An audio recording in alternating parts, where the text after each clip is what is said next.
কেটে নিয়ে সামান্য জলে একটু নুন দিয়ে একটু ভাপিয়ে নিয়েছি, সামান্য লাইট একটু ভাপিয়ে নিয়েছি।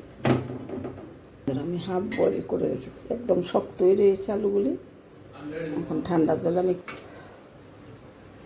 বন্ধুরা এখানে আমি নিয়েছি একটু 1-2 চামচ শুকনো ময়দা, টেবিল চামচে 2 চামচ শুকনো ময়দা, 1 চামচ বেসন, একটু হলুদের গুঁড়ো, একটু নুন আর একটু লাল লঙ্কার গুঁড়ো।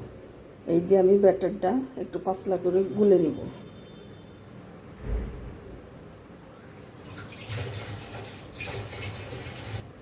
বন্ধুরা দেখে নাও, এরকম একটা ব্যাটার আমি করে নিয়েছি।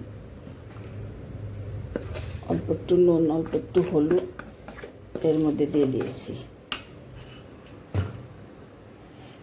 আর কিছুটা শুকনো ময়দা আমি নিয়েছি, শুকনো ময়দার মধ্যে অল্প একটু নুন দিয়ে দিয়েছি। এখন আমি ভেজে একটু মৌরি দিয়ে দিচ্ছি।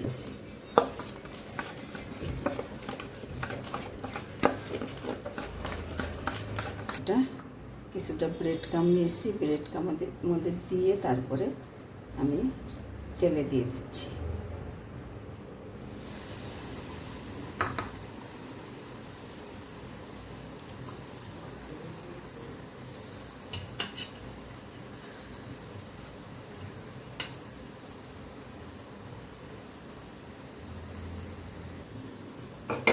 একদম লো হিটে করতে হবে, তাহলে যদি আলুটা হালকা সেদ্ধ আছে আর একটু সেদ্ধ হবে লো হিটে দিতে দিতে।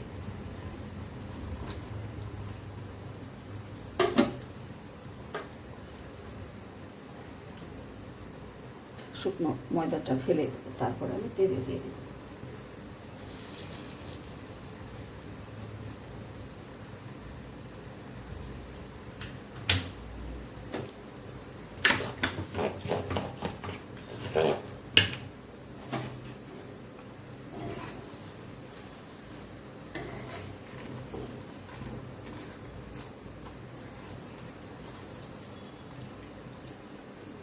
বন্ধুরা আমি এইভাবে সবগুলো ভেজে নিয়ে ফিরে আসছি।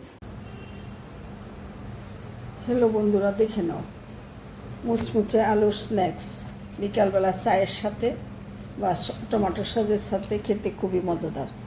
আমি আলুটা একটু হালকা লাইট একটু সেদ্ধ করে নিয়েছি, তারপর আমি ব্যাটার দিয়ে ভেজে নিয়েছি। বন্ধুরা রেসিপিটা ভালো লাগলে কমেন্ট করে আমাকে জানিও, চ্যানেলটা সাবস্ক্রাইব করে আমার সাথে থেকো। ধন্যবাদ বন্ধুরা, তোমরা সকলে ভালো থাকো।